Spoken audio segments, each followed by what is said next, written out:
I'm a feminist, but when I was recently live on Radio 4 and we were talking about our fantasy dinner party list, in retrospect, I should have said Maya Angelou, Erica Jong, and Boadicea. I actually said John Hamm, me, and everyone else can sod off. I'm a feminist, but when I recently locked myself out of my bedroom and was quoted £300 by the locksmith, I did what any self-respecting feminist would do. I went to the bathroom, I put on so much makeup, I wore a low-cut top and flirted the hell out with him and got £50 knocked off. Can I just ask, where did you get the low-cut top? Because your bedroom was locked. Yeah, no, the wash. So it was fresh. And it Women was damp. Are resourceful. They really are. Was it damp? Oh, no wonder. You went out in a wet T-shirt. I'm surprised you paid anything.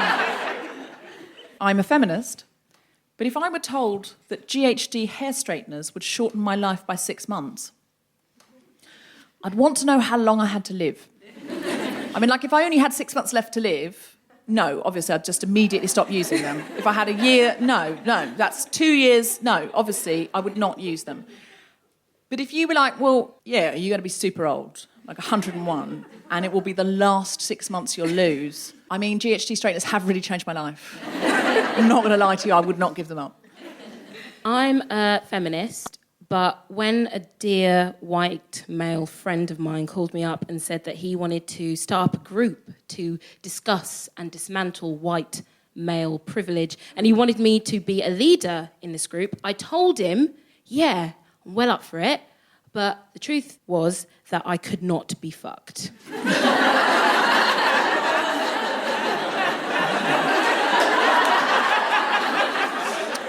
I just thought, like, I like my neck being attached to the rest of my body, and I'm not up for going into a room full of white men and telling them why they're ruining the world. I was like, I'm not doing that. Also, like, black women have been talking about this shit for ages. I'm tired. Like, you sort it out between yourselves. Like.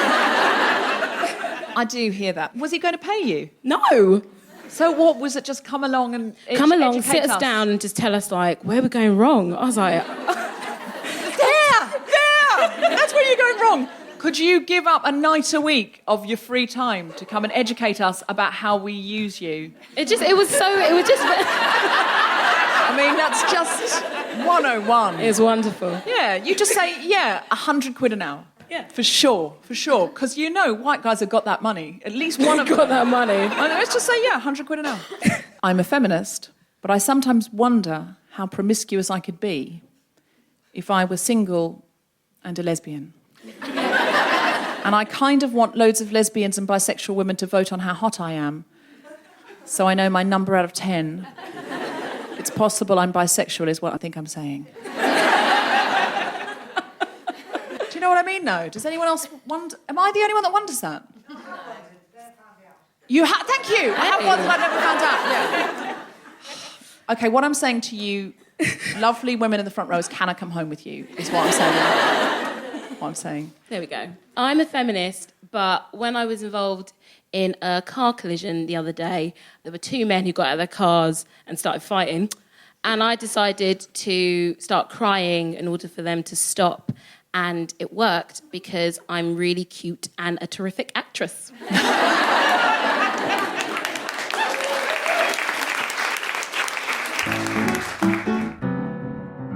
Live from the Shepherd's Bush Comedy Festival at the Bush Theatre, the Spontaneity Shop presents The Guilty Feminist with Deborah Frances-White and guest co-host Susan Wokoma and very special guest Somalia Seaton, talking about silence. This is The Guilty Feminist, the podcast in which we explore our noble goals as 21st century feminists and the hypocrisies and insecurities which undermine them. So tonight we are talking about silence, which is exciting. The power of silence, when we feel silence, when we self-silence. Just generally we're talking about silence, but because it's a podcast, we won't just have loads of dead air. We will fill the silence. It'd be great if it was just like 90 minutes of just us. So, Susie, what was your silence challenge? Yes, my challenge was this week I decided to start singing lessons. Yeah, because there's always an assumption that I know how to sing. I don't know why. For the guys at home, I'm pointing to my skin.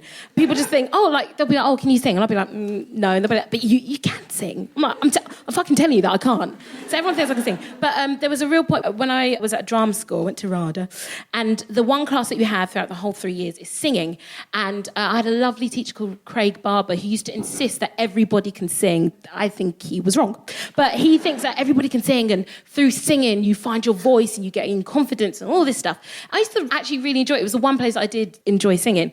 And then sadly he passed away when we were in our second year, and I just I was a little bit over singing. I didn't want to do it anymore, and I lost confidence with it. And so in memory of him, and in order to sort of boost my confidence, I've taken up singing lessons again. Clap for me, man. However, I still can't fucking sing. But there we go. Could you give us a little bit of something? No, I won't. Never mind, I'll find some. No, I can't sing. That was great, though. Just the initial. You just do it. You just jump off. Yeah. Never mind, I'll find someone like you. I wish nothing but the best for you. Don't forget me.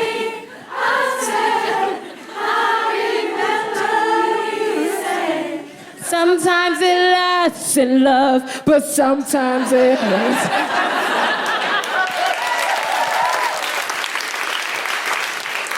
See the power of singing. It's true, the power of singing is great. And at the leadership day that we did, we had a gospel choir, and the people that did that breakout session said it was life-changing. And I think we probably do need to start a Guilty Feminist gospel choir.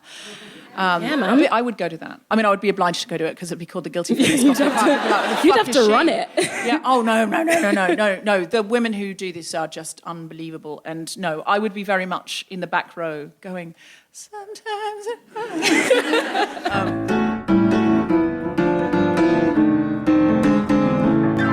Keep that applause going for the wonderful Susan Wokoma!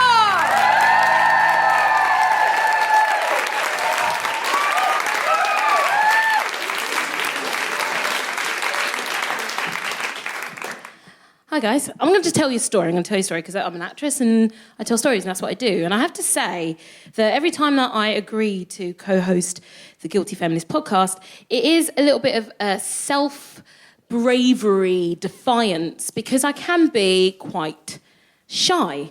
And I constantly have people tell me, oh, Suze, you're really funny. Oh, Suze, you should do comedy. Oh, you should use your voice. And it got me thinking about all the times in my life where I didn't use my voice. And like a lot of people, that's been too many times. Just a couple of examples just off the top of my head because, I haven't prepared this before for hours. Okay, first example is I was on a date and I was sitting down with this guy and we're talking about what I did, and I'd just done a play. I'd done a Shakespeare play in New York. And this guy looked me straight in the eye and he said, I don't know who Shakespeare is. And he said it so confidently. He said it like it was something that I'd find amusing. And I really wish that I told him to fuck off from whatever cave that he'd been sleeping in, but instead I went home with him and dated him for 2 years. So that's an example. That's an example where I wish I'd said one thing and then I just sort of let nature take its course. Another example, just quickly off the top of my head, I went to the endoscopy unit at St. Thomas's. Don't laugh. It was for a friend. If you don't know what... It was. Oh, my God, it was. Now she's going to feel really bad that I'm bringing this up. But endoscopy, if you don't know what an endoscopy is, it's when they put a camera up your ass and they just check and they just make sure that everything is cool. And I went with a friend of mine who was going away for a while, and she's got loads and loads of problems down there. So we were just going, before having lunch, we were going to go there, just make sure that she had an appointment for the next day, all sorted. And so we walk into the endoscopy unit, and I could see the endoscopist. Yeah. And she was talking to my friend, and this woman, as she was talking to my friend, she sort of kept on glancing at me, and I knew what she wanted to ask, because every black person with big hair knows when this is about to happen. You can feel, we've all got sensors where we're like, it's going to happen in 3, 2, 1. She speaks to my friend, she's like, yes, we'll see you tomorrow for your endoscopy, we'll see you tomorrow. Can I touch your hair? She didn't even fucking breathe.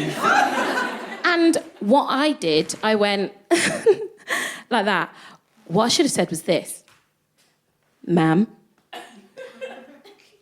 I'm not even being rude when I say this, but your job, I'm not being cocky, I'm not being a bitch, but your job is literally putting your fingers up the arses of people. What makes you fucking think I'm gonna let you touch my hair? But I didn't do that. I went and I walked away. Now, there's a clear moment in my childhood where I actually learnt the value and power of silence. Now, I feel that this might be an example that a lot of you have been through, this very specific moment. I can pinpoint it exactly. And it's that moment in your childhood when the bailiffs come to your house to take your mum and dad's worldly possessions. That's what happened to us. We were really poor, and my parents were really bad with their money, and we constantly had the bailiffs coming over to take shit. It was like a drill. You'd hear the knock.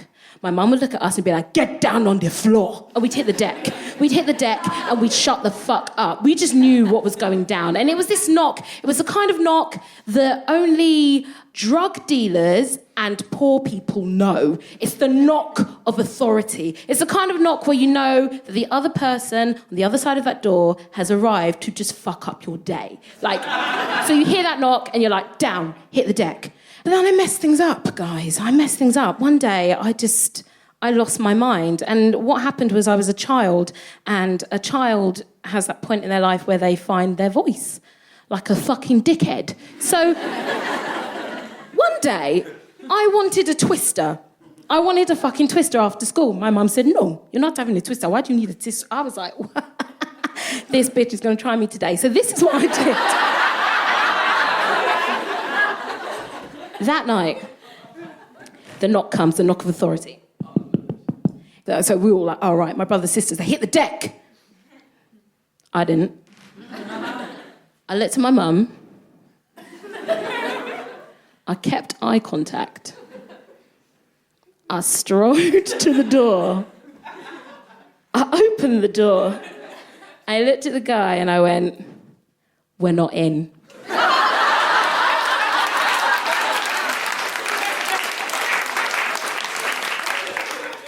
I wish it ended with that. I wish it ended with that applause.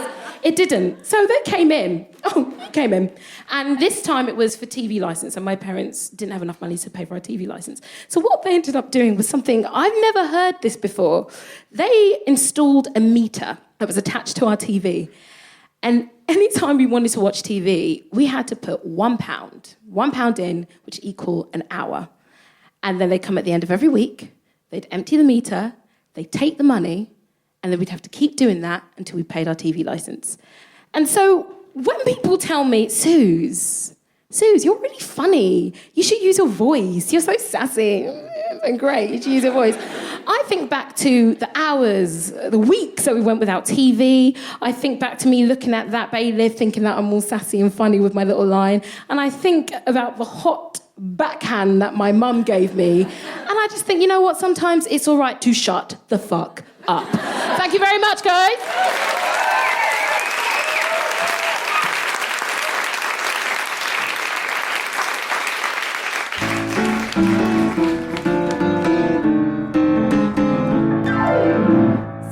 What was your challenge? Okay, so this week I got a direct message from somebody who works with Sisters Uncut. Does anyone know the feminist group Sisters Uncut? They're really amazing. We probably need to get more down with Sisters Uncut because they are super feminists. I mean, if you want to feel lightweight, start a podcast called The Guilty Feminist, then go down and hang out with Sisters Uncut as they occupy Holloway Prison. Holloway Prison got shut down and all of the prisoners who were all women, were sent to what they were calling Tory mega prisons in the regions. And a lot of them, of course, are from London, and now their families can't afford to go and visit them, or whoever's caring for their children doesn't have time to get on a National Express bus and go the 5 hours to where they are. So it's been a really cruel thing. But the reason the government did it, and I think you'll understand when you hear why they had to do this, was they needed to turn Holloway Prison into luxury flats. So, of course, it makes sense now. I think they're going to update them. I think they're going to get. London is bad. In, I think. London is bad, but I don't think they're just going to go.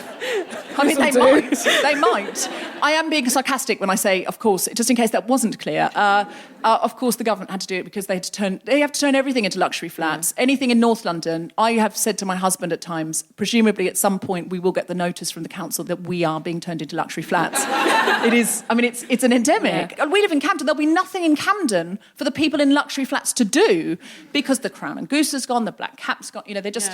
But listen, I'm not in prison, so in a very real way, I may have deviated into why some of my favourite North London pubs have been turned into luxury flats. I'm really sorry, Sisters Uncut. I'm really sorry. Oh, God. Please edit all of this out, Tom.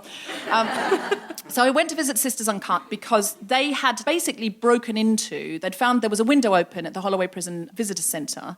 They went in, they occupied it as a political occupation or a reclamation, as they called it, because it should be public land. And what they're asking for is for the government to turn it into a women's centre and affordable housing for women who need it. So either they never end up in prison in the first place, which is barbaric, or if they've just come out of prison, there's somewhere for them to be that's safe and where they can be looked after.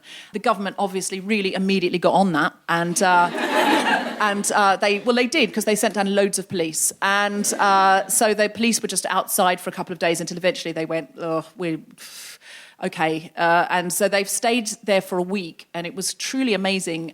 Now, I went on the last night, which was Friday night. Some of the Sisters Uncut were reading poems. They were reading personal stories from some of the prisoners that had been written down. There was a silent vigil. It was really moving and really amazing. And the next day, I was working on a project. I won't say what it was. The people were really, really trying to do a good thing and were doing a good thing. But I had said, could it please be diverse?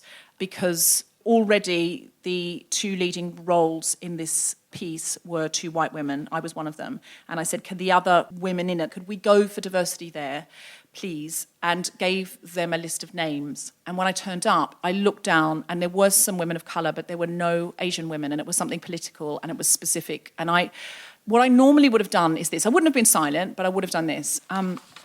Oh, okay. And I saw all the pictures of everyone that's in it. And what I would have done is I would have gone over to somebody, just one-on-one, and would have said, just had a thought about getting some more Asian representation on this. Was there any chance you could have emailed some of the people that I mentioned? And then that person would have talked to someone else. And I think it's because I'd just been with Sisters Uncut, who I feel like are really proper feminists. I just looked down and I went, in front of everyone. I don't know, it was spontaneous. It came out of my mouth. It wasn't a decision. It just came out of my mouth. I just looked up and I went, can I complain? In front of everyone. And they just went, oh. And I went, there are no Asian women here. I don't think we can do this without some Asian representation, because it's really important to the project that we have Asian representation. It really was. And they went, well, we asked so-and-so. And I said, did you ask X, Y, and Z on the list? And they went, oh.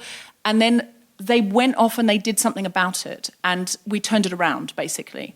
But I was so shocked at myself that I hadn't made it comfortable. Like, normally I'd speak up, but I'd make it really comfortable. And I think I made it a bit uncomfortable. But then I thought, I think that's probably a good thing, because when things are uncomfortable, they remember it and they go, oh, that is important. And they were very well-meaning, really lovely people who went and fixed it. But I think next time, because it was uncomfortable, they'll remember. The same way that things have happened to me and I've been uncomfortable. I'm not perfect on this in any way. I sometimes, and I said to Susie the other day, honestly, where it comes to intersectional feminism and race, I feel consciously incompetent. And I feel a bit like when I talk to my friends who are women of colour or new women of colour that I meet, honestly, sometimes I feel like, you know when a man explains feminism to you because he's just discovered it? I fear that's who I am to women of colour. And I just have to say, sorry, I'm trying to do this the best way I can. Tell me if it's not right. And sometimes when things are uncomfortable, they're the things you remember. You know, I don't really need to use my voice for myself so much. I'm very, very privileged. But to share the platform and to speak where you see a gap, I was just surprised it came out of me, and I totally credit Sisters Uncut. And if you can go on their page and give them anything, like even £1, please do, because I think they're doing amazing work. Amazing, thank you.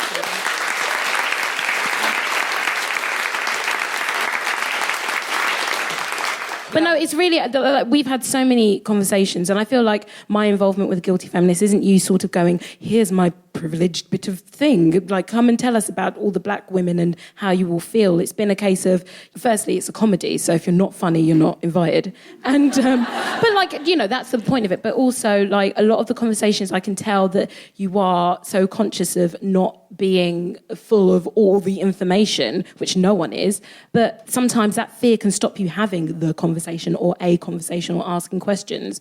And even though, yes, it can be tiring being in a position of teacher or educator, I mean, I'm learning every day when to clock out of that shit, but I much respect people who go, look, I want to change. You've got this platform, you want to invite diverse people onto the show, and that has to be not even applauded, it should be the norm, like, and you're trying, and that's brilliant. So, well done.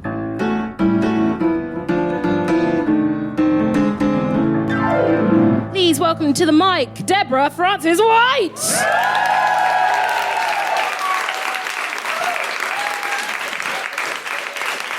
So tonight we're talking about silence.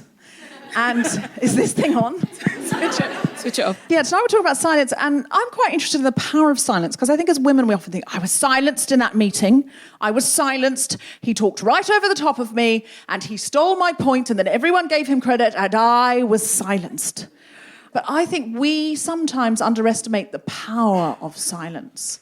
Silence can be one of the most powerful things that you do if you mix it with stillness. I'm going to show you what I mean right now. So this is silence number 1.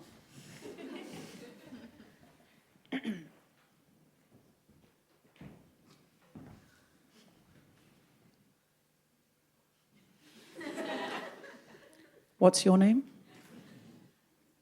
I'm talking to the man one. Christian. Hello, Christian. Okay, silence number 2. If you're listening at home, I'm moving.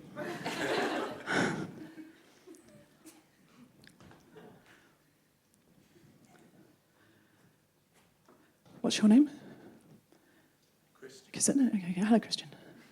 Do you see the difference? Okay, actually, I'll hold the second one longer. So, what's your name? Christian. Oh, see how he went up in status there? Do you see what happened? Because I was low status. The first time he went Christian, and this time he went Christian. Christian Grey. That's what happened. Right fucking there. He turned into Christian Grey. The first time, he physically shrunk in his seat. The second time, he took his glasses off. I don't know if you saw that, but he did. Did you know you did that? I empowered you by shifting from one foot to the other. I empowered you to take your glasses off. This is how important stillness and silence is. It's like physics. You can push somebody with stillness and silence, okay? So I'm not going to touch you, and I couldn't. What's your name? Abby. I'm not going to touch Abby, and I couldn't from here if I tried, okay? But I'm just going to be still and silent until Abby has to move. Abby, look at me. There, she's moved. There you go. Do you see what I'm saying? Silence is everything. It's so much. It's such a power move. But if you're moving like this, if you don't have a still head, it lowers your status. If you have a still head, it raises your status. And this is because we were 10 million years on the savannah and we've only been 10,000 years here at the bush. So it's a long time to have got good at savannah living. And on the savannah, the chances are, if I'm the only one facing this way and you're all looking at me, even if I'm on the savannah even today and I'm on a lovely safari and I wander away from my safari party and I come out into a big open empty clearing like this and I look up and I see this many eyes looking at me, what probably am I? Pray, I'm lunch. Okay, so the fear of being in front of an audience is just the fear of being eaten. That's what public speaking fear is. It's the fear of being eaten. Because audiences look a lot like predators. You sit and stare.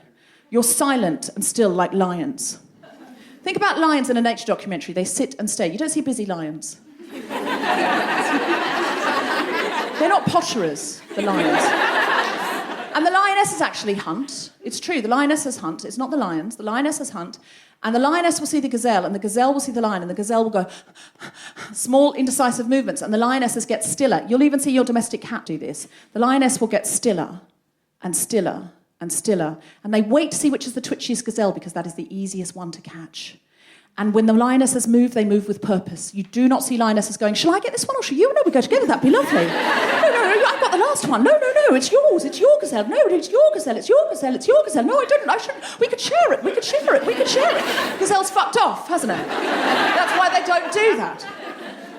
Lionesses are still or they move with purpose. And we forget about the power of stillness and silence. We forget about it. So I'm going to play a little role play now with Christian. Christian and I are in a meeting.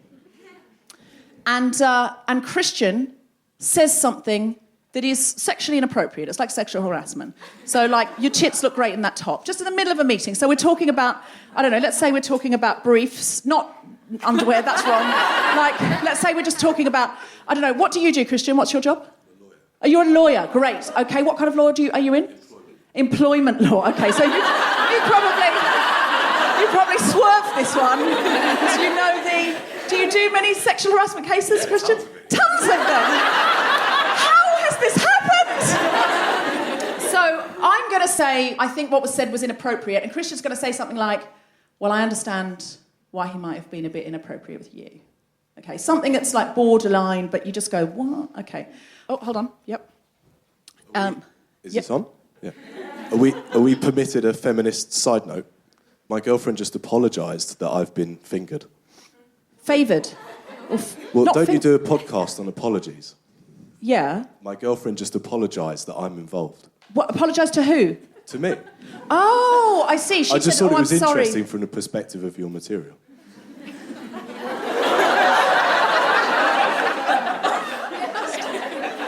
Hey, it proves I listen, right?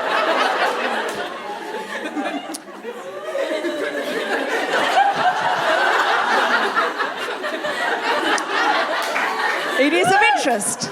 It's of interest, Christian. It is of interest. It is of interest.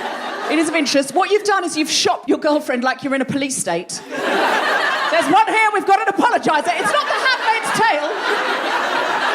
We've got an apologiser in row 3. You've done a podcast on apology. She hasn't learned anything. Come and get her and take her out of the room. Take her into the interview chamber where she will be beaten with an inch of her life until she stops apologising for it. I hear what you're saying, Christian. I hear what you're saying.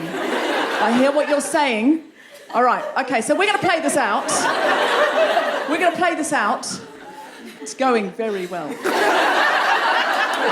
Okay, so Christian, we're going to be chatting. Let's say we're colleagues. That evens it up a bit more. Okay, so I'm just going to say, what she was saying is that some of the things that were said early on were very inappropriate, but she didn't know how to handle it. Yeah, I'm going to get HR to look at that and come back to you on, like, Wednesday, maybe? Great. You now have to say something inappropriate. That's the role play. Am I the aggressor? No, you're just going to slip something inappropriate in, so it's maybe like a joke, but it's sort of like a sort of slightly sleazy joke. Just for the role play. I'm not saying you would do this in real life, Christian. I know you wouldn't, but it's just for the role play so we can see the power of silence. Okay, so this is the first way. This is way A, and then we're going to look at way B, and we're going to compare and contrast and see which is more powerful. So you're just going to say, I bet people say inappropriate things to you all the time or whatever, and you're hoping I'll just go, ha, ha, ha. And I'm going to try and stand up to you, and we're going to go way A, way B. Okay, ready? Yeah, so some of the things he said were a bit inappropriate just in the early stages, and she's just documented those here. Right, yeah. Well, I've seen you on Dress Down Fridays, so... but we'll take a look.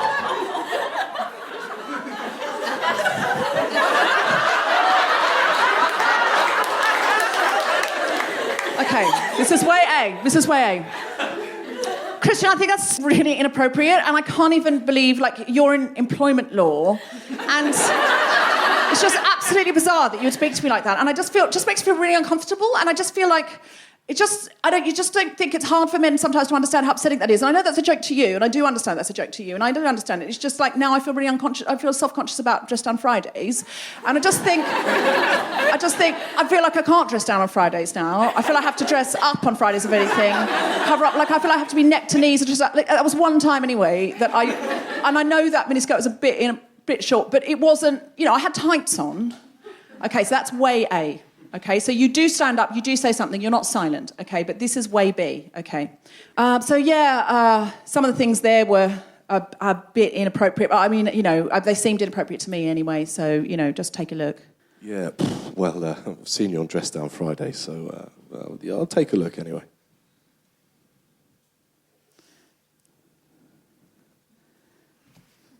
Could you repeat what you just said, please, Christian?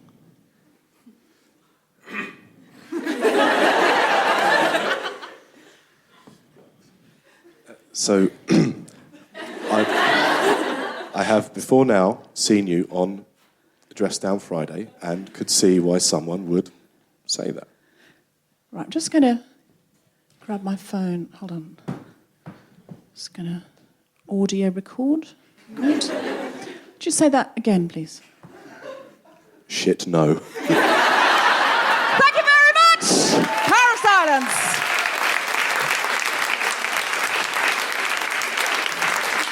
Thank you, Christian. Big round of applause for Christian.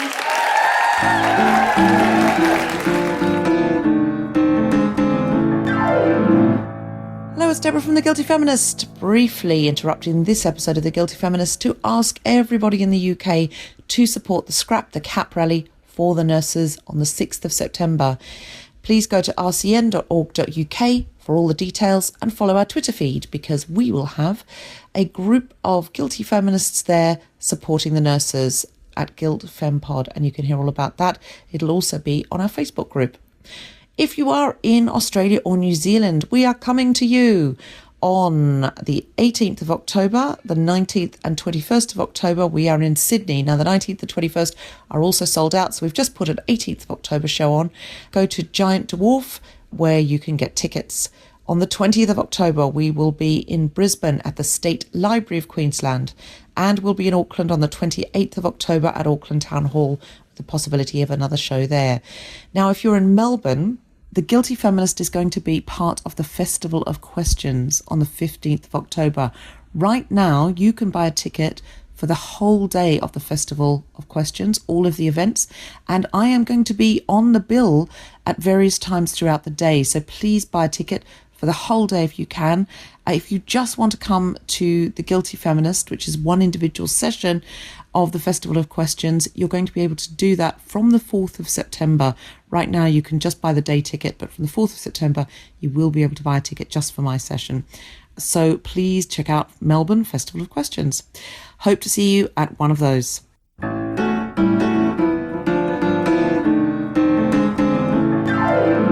Our guest today is a playwright and has an extraordinary voice and an extraordinary take on silence. Please welcome to the stage Somalia Seaton. Woo!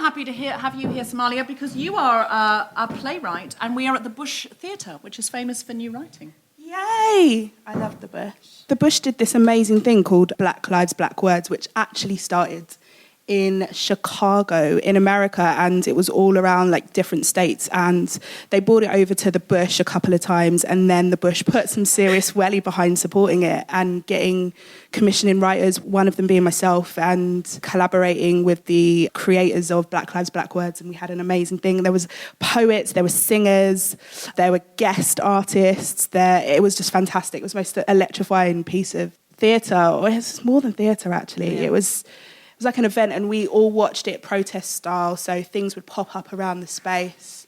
It was dope. It was dope, man. I'm loving it. And you have just come back from a silent retreat. It's so funny because I told myself I wasn't going to talk about it, and a few days later I come on a podcast that's going to be on iTunes and I talk about my silent retreat. It was the most profound and beautiful thing I think I've ever done for myself. I have all these like little irritable, what's the word? Like I get really irritated by like people just existing. And, Fair enough. And I had accidentally booked myself into a room that I was sharing with 3 women. And so I freaked the fuck out. So I like emailed them and I was like, I need my own room. And they were like, I'm so sorry, but so much love. And like, kisses at the end. And I was like, I can't share a room with these people. But it was the most amazing thing. Like we all got in there and I kind of picked the woman I wasn't going to like because that's what you do. Like she burps a lot and like she'd just throw her coat everywhere and I was like, yeah, I'm going to fucking hate her. I even hid my glass because she didn't wash up any glasses. So I started hiding it. And I felt so good about it for the first 3 days, and then I kind of got zen and I decided that was a really childish thing to do. But anyway, the silent retreat was great. There were like 800 people walking around this huge, beautiful eco-resort in the middle of friggin' nowhere, being silent and not looking each other in the eyes, apart from a few freaks who would sit down in front of you at lunch and just like stare for a really long time. And I would avoid eye contact because I'm really disciplined. So the idea of the retreat was that you would not speak and also not make eye contact with anybody. And not read or write. And, God, that I sounds didn't know that. awful. That sounds like my idea of hell. Not read or write. What did you do?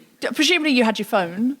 No, you didn't. No, you didn't have your... I you turned didn't. my phone off that evening. Once the bell had gone to signify our silence, I turned my phone off.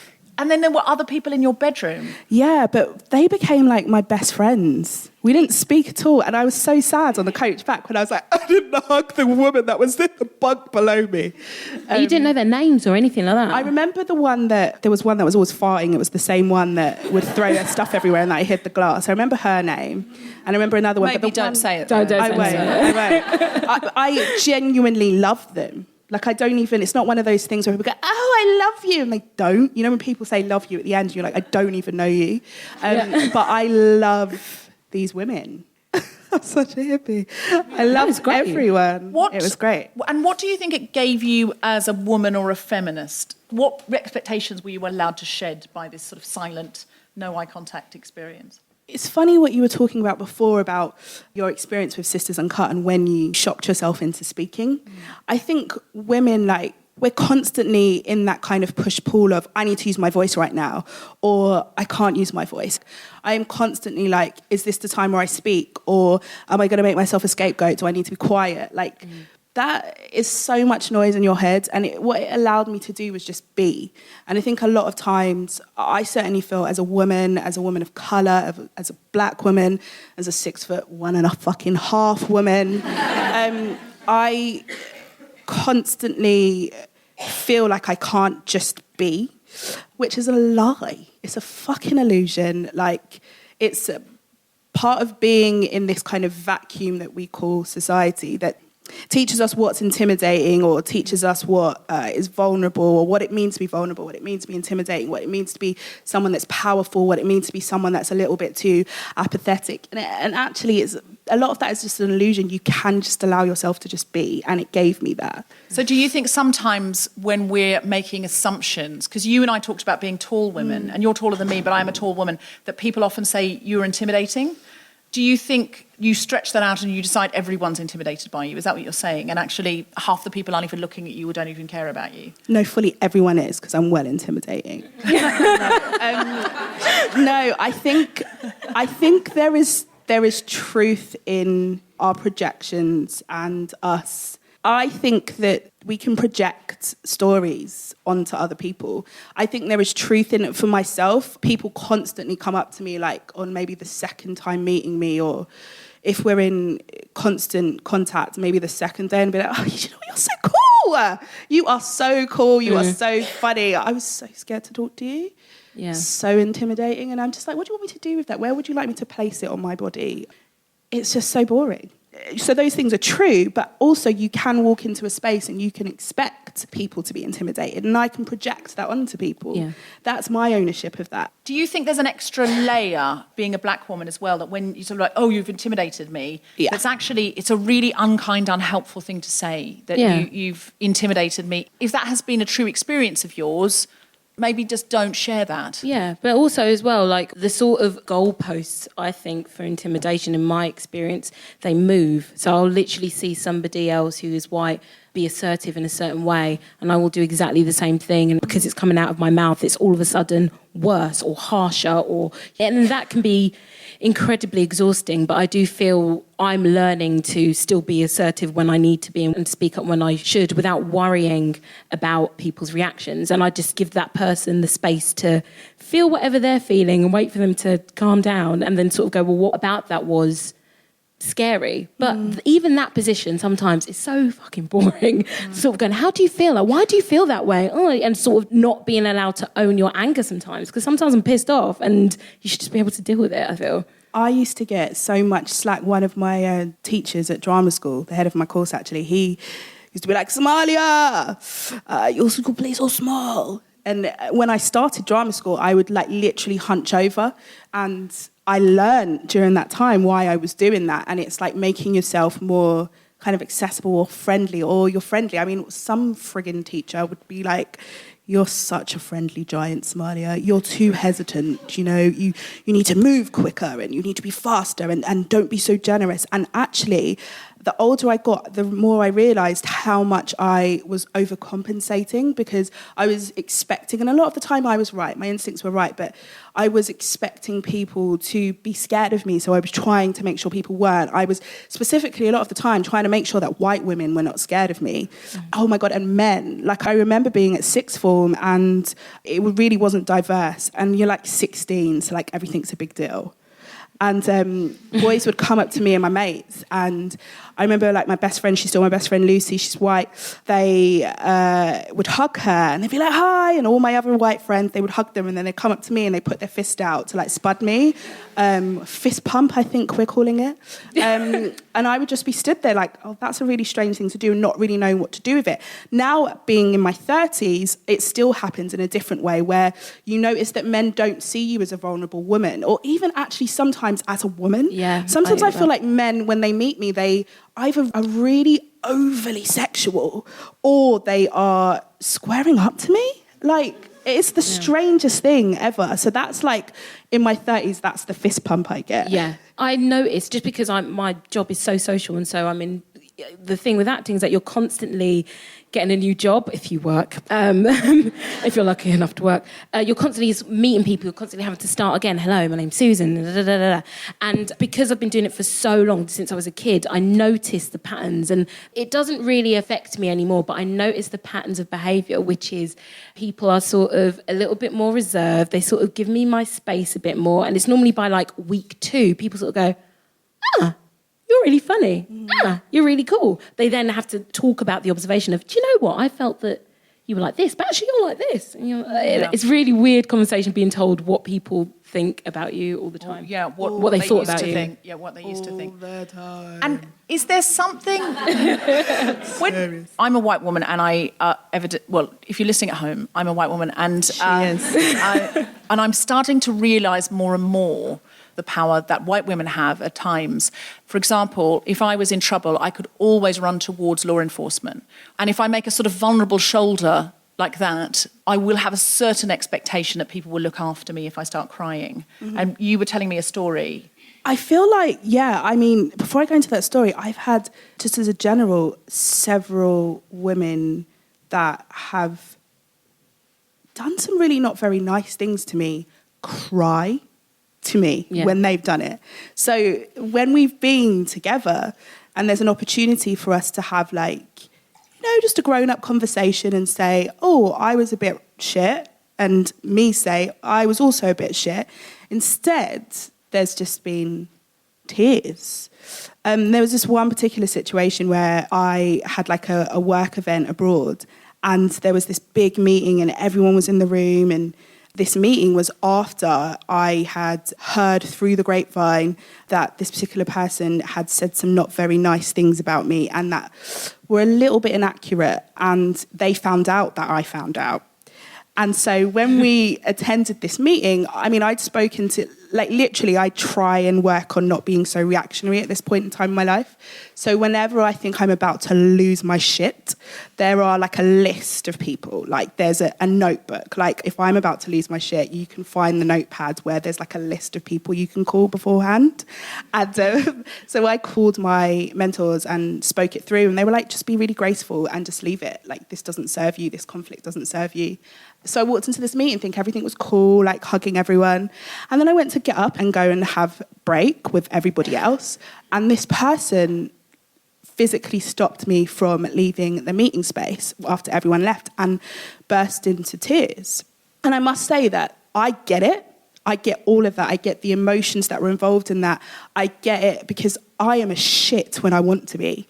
And I have hurt people before and have felt so disgusted at myself that all I can do is cry. So I understand that. And we've since sorted it out. But at that moment in time, I remember thinking, I don't want to be here right now. I don't want to be in this room. I don't want to have to tell you it's okay that you've hurt me. It felt really abusive. I have to comfort you, but you have hurt me. Like, it's so fucked up. It really, I sort of think I've worked out that sometimes if you're in the wrong or you're the one that wants to apologise, sometimes that's only cathartic to you. Right. And actually what you're really doing, it's a power switch. What you're really saying to the other person is, tell me it's okay, tell me it's okay, tell me it's okay, fix it for me. Yeah. And actually what you need to do is one warm, sincere apology, and then let them not be okay for a while, and let them come back to you on their own terms, and not sort of go, please make it okay today, please make it okay today. We were talking also about the John Ridley Gorilla Q&A. Did anyone see this? Yeah, so Gorilla is a television show, which I'm sure is a great television show. I haven't seen it yet. But John Ridley was questioned at a Q&A. He was the director. So he did 12 Years a Slave. He's a black director, writer. And he was on stage at the Q&A, and a black woman put her hand up and she asked about representation because the lead female character is an Asian woman. And this black woman quite tenuously went, I just sort of wondered why there wasn't more of a sort of black female lead as well as the Asian female lead. And he got really angry and started crying and saying, I've got a mixed marriage, my wife's Asian, and, I can't believe you would say that, and started crying. And the woman was made to feel like she'd done the wrong thing by speaking up. Yeah, well, that does happen a lot. And I think like a lot of the headlines the next day was suggesting that this woman was aggressive, and yet the footage was just... But also they totally said that they were part of the Black Lives Matter campaign. They have nothing to do with it. They've got nothing to do with it. And even though the evidence of how the woman asked the question, I mean, it's a Q&A, she's not going to storm the stage, she was being respectful, and people still went with another narrative. I mean, that's a classic example where you just sort of go, do you know what, I'm not doing this anymore, I'm not having this conversation. It's really easy to have things like that happen to you all the time, and then you just go, yeah, I'm not doing this, like I'd rather just chill out at home and not engage in it. And that's where it gets really dangerous, I think. Did you see the Q&A? What did you think, Somalia? I saw clips of the Q&A and I was just really pissed at here's yet another frigging situation where in this case, you tell a black woman that she has no fucking right to tell you that she would like to be seen. It was just beyond me. And it was on such a public platform, and it felt really kind of contrived, just certain elements of the Q&A which kind of put the people that asked the questions in a bad light even more so, just by little strategic things that happened. And just the use of tears is really interesting generally. And I'm not ridiculing the pain that one would feel if they want to cry, but it was just that someone asked about their own representation and then you cry when they're just asking a question. It's a real subtle misuse of power. And it was a man crying to one of the most oppressed groups in the world. Back in the day, and I say back in the day, last year, because I'm working on my Zen, I would have been really fucking angry about that. I was pissed, but I very quickly just felt like you have to put your energy in the right thing. And if you are constantly putting your energy into the face of what is oppressing your group of people, whatever that may be, if we are women and we are constantly putting our energy into men and being angry at oppressive, like, patriarchal fucking structures, instead of self-love and empowerment for ourselves and empowering each other and working on ourselves, then it just doesn't really work, I feel. And I felt the same in that moment. I was like, if I'm going to just be so angry at yet another example where a man and a man of colour has not done what I want him to do, or like, what am I, do you know what I mean? Yeah, he hasn't respected the power balance there. He hasn't. And well, he's a very famous, influential man as well. Mm-hmm. And actually was quite a timid woman in the audience saying, I just wondered, I just had a thought. And he got very angry. Even that she had to be timid, though, I know that she would have thought that through. Before she opened her mouth. She didn't want to be the stereotype of the angry black woman. And then he said something like, well, it's because people like you are still asking these questions. I don't know that's the exact quote, but I was just like, and it felt like she was really silenced. And afterwards, she and the other woman who stood up as well, they were both said to be, they'd made people cry, they'd upset people. And I thought they were just asking about more representation for themselves. And that should have been okay, but they were silenced. I have one more thing, which is a terrible terrorist attack happened in London yesterday, and it sort of saddened us all, and scary and all of those things. And we were talking backstage about the need to speak up on social media, that somebody was getting flack over not speaking up. Yeah, I feel like with social media now, it's like you've always got to comment. You've always got to say how you feel about a subject, which is fine. If you do feel like you are informed enough or you feel moved enough, then sure, knock yourself out. But a friend of mine who's a journalist, she's a black woman, she gets it a lot. And because there are loads of issues that would concern a black woman going on in the world, she didn't start it. Loads of people will tweet her all the time. She didn't start it's not the fire. She's just... The world keeps turning as the world keeps... But she didn't... We haven't found the woman who started the fire. We still haven't found her. If it is her, it'll be awkward now. No, it wasn't her. But she's expected to comment. All the time. There'll be something every day, because shit happens every day. They'll be like, why haven't you said this? And why aren't you tweeting about this? And da-da-da. And she said in our sort of private WhatsApp group, she just went, oh my God, these people need to leave me alone. I'm very aware what's going on in the world. I feel very connected to a lot of what's going on in the world because, you know, when things happen that directly affect you, you feel it. Mm-hmm. And this is the idea of you've got to be a spokesperson. You've got to have an opinion. Yes. You've got to talk for everyone of your gender and race and religion. And it's bullshit. And I feel like sometimes when you're sort of given the microphone, it's like, hey, this is what you wanted. You women, you wanted to have opinions, right? So where are all your fucking opinions? And it's exhausting. Sometimes you're like, back off. I honestly feel the reason we need Somalia's silent retreat is because I feel one of the reasons that our mental health is so precarious now is we all have the responsibility, totally crept up on us, all have the responsibility to edit our own newspaper. Yes. Like, through Facebook and Twitter, I've become a fucking publisher. I'm an editor. I'm like, what's my angle on this? Mm-hmm. What do I retweet? What do I retweet and quote tweet and add a comment to? Like, I didn't take on the job of running the Evening Standard because I think if you've already got a job, you shouldn't be fucking doing that. But the anxiety I feel about what am I going to say? And I think years ago, some public tragedy would have happened and I would have talked about it to the friends I was with. Now I have to see what every single person I know and love thinks about it. Loads of acquaintances, loads of their acquaintances, their hot takes, and then loads of assholes I don't even know. And then people quote tweet assholes to say these people are assholes, and I have to read the assholery. And I'm like, it's a lot, isn't it? It's a lot. So now, if 10 people die, I see that 10 people have died, not just once on the news and once in a newspaper. I see that 10 people have died 10,000 times. Yeah. And it's doing something to my head. It is. And you have to, like, self-preservation is so friggin' important. Yeah. Like, the whole reason I even was looking at a silent retreat was because I was constantly saturated with images of like women being hurt or oppressed or tortured or people of colour being hurt, like constantly. That does something to you on a subconscious level when you are constantly seeing yourself in battle or being persecuted somehow. And having to comment on it, having to write a short editorial on it every single time. Yeah. And you get engaged in these conversations with people, then you have to go and run this group for white privileged men saying, explaining. Guys, it's all your fault. You have to give night school classes for free. You have to Then I have to go to my engaging. singing lesson, and it's just a lot. It's a lot. Do we have any questions from the audience? Hello. Oh, hiya. Hi. I just wanted to ask, how do you recognise misogynoir? Oh, okay. Do we need to define? define that? Okay, Perhaps. so misogynoir. Have I said that right? I always. Yeah. Can you say it? Misogynoir. She says it so much better. So basically, it's looking at misogyny and race and where that interacts, collides, lives in perfect harmony. So basically, all the shit that black women have to deal with in regards to their race and their gender. How do you recognise it? Do you know what? I remember my first bit of that. I don't know if I've ever spoken about it. I was 6 and I was at school and I really, really fancied this boy and he was black and he's gorgeous. I was 6 as well, so it's fine. And he's absolutely gorgeous. We used to talk on the phone, landlines, back in the day, and whenever my mum would hear me on the phone, she'd be like, who are you speaking to? And I say his name, she'd be like, oh, that's all right because you're going to get married. Because that's what Nigerian parents do. They set you up when you're a child. Yeah.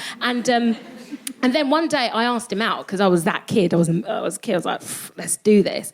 And he turned around to me and he said, I can't go out with you even though I really, really like you because everyone will laugh at me because you're black.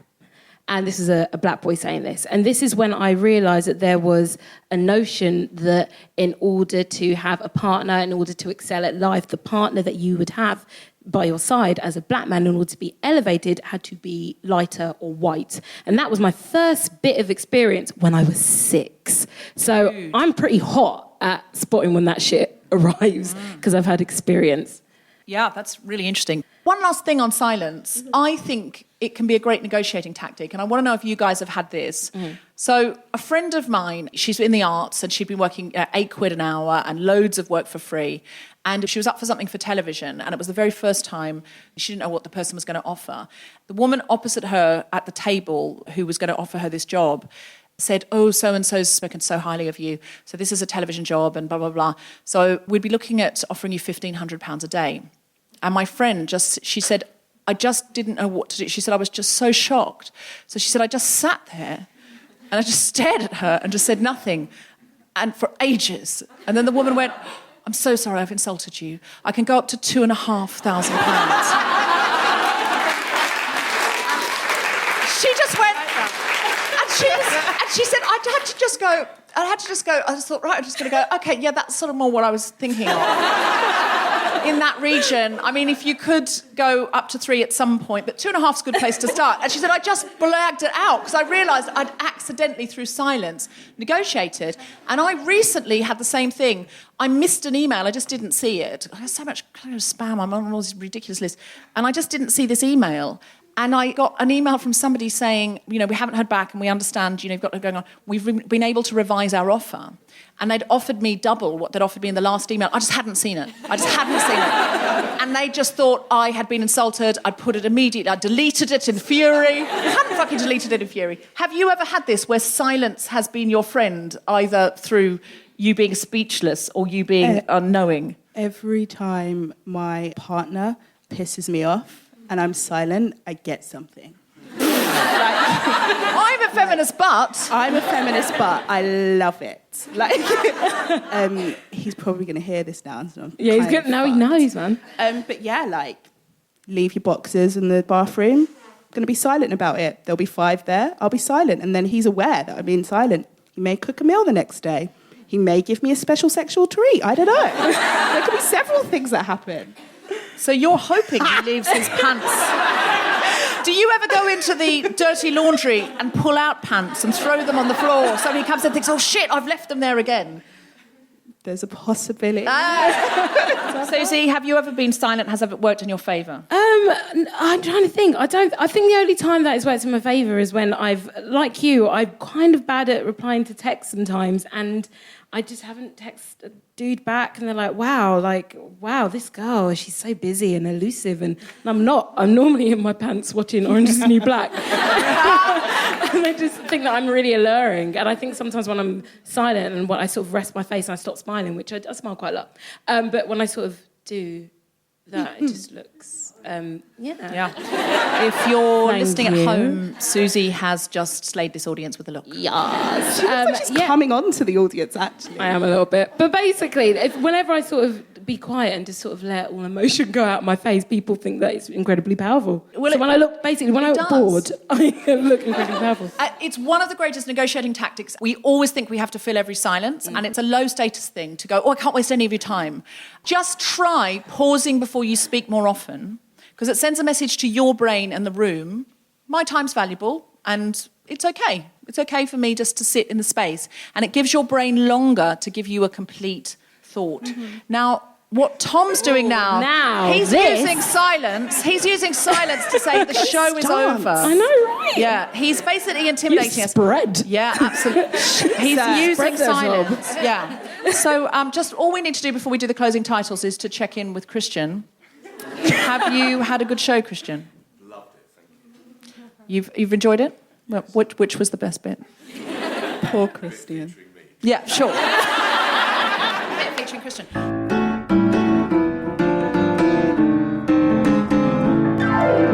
All right, do you have anything to plug, Somalia? I'm plugging me. Great. yourself, How about that? girl. Do you have a website? I do. It's being built right now. But just put me into Google. I'm probably doing something like writing Put me something into horrible Google. on I'm Twitter. probably doing something. I'm so important. Yeah, absolutely. I'm really Somalia fucking Seaton, important. please Google her, see what's going on. She's got loads of plays coming out next year. She's a fantastic playwright. Susie Wokoma, what are you doing? Hello. Well, Crazy Head and Chewing Gum still bouncing around online, if you want to give that a little okay. And I have a new show called Porters, which is going to be out on Dave Channel with Rutger Hauer. Wow. Yeah, You're on Dave. I'm a feminist, but I'm on Dave. Dove. Touché, Debs. I've got another podcast called Global Pillage at globalpillage.net. And also, I'm doing a new podcast season for Timepiece. Timepiece is a time banking skill sharing app that's coming out very soon. And it's to connect local people with refugees. So you could say, I could teach someone to speak English. I've got 3 hours. I'll do that. And then you could learn from someone else how to play guitar or cook a certain meal or something like that. And it's to connect refugees with local people and create relationships. And we're doing a podcast season. So we're going to have guests on the Guilty Feminist from Timepiece on Global Pillage, and we're also doing 2 brand new podcasts, one called International Dish and one called National Treasures. In the meantime, check out Timepiece and chuck them some cash because they're still kickstartering. Follow The Guilty Feminist on Twitter at GuiltFemPod. Check out our Instagram, instagram.com/The Guilty Feminist. Like our Facebook page, sign up to our mailing list to get notified as soon as a new episode is released. And please go to iTunes and rate, review, subscribe. It helps other people find the podcast. Give it 5 stars and you can review every episode. If you've reviewed it once, that is not the end of your responsibilities. This podcast, now, if you've come here today, you've paid for a ticket, and thank you. If you're listening at home, it's free every week. So if you could review it, that would be like paying for it. Without paying for it. See what I mean by that? If you're here and you've paid for a ticket, Christian, did you pay for your own ticket? Kirsty did, so you haven't paid. Give me £15 right now. Not helping yourself. Seriously. Oh, mate. Christian. What is your surname, Christian? It's not Gray, is it? I would love it if it was Gray. Phonetically, it's not far off. It's Lay. Lay? Who are you? Are you an employment lawyer? Fuck are you, mate? Are you an employment lawyer called Christian Lay? Dude. I'm not sure if your girlfriend has lucked out massively or is in the worst hole of her life. I don't know. This could be the greatest thing. We could all be like just hot for you right now, or all be going, Kirsty, run, Kirsty, run. Podcast, so I must be in favour. Oh, okay. hell. He is basically Christian Grey, isn't he? I listen to your podcast, so I assume I'm in favour. So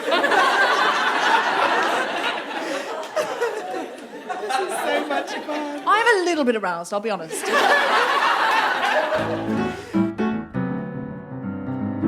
You have been listening to The Guilty Feminist with me, Deborah Frances-White, guest host Susie Wokoma, and our very special guest Somalia Seaton. The recording engineer was Chris Sharp. Music was by Mark Hodge. The producer was Tom Zielinski from the Spontaneity Shop. Thanks to Tony and Hannah at PBJ Live, and everyone at the Bush, as well as all of you for listening. For more information about this and other episodes, visit guiltyfeminist.com. Thank you very much. Good night.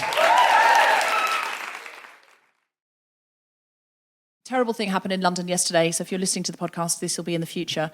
No, this will be in the past. It's how time works. It's how basic time works. If you're listening in the future, you're in the future. Oh, bloody hell. And we are in the past.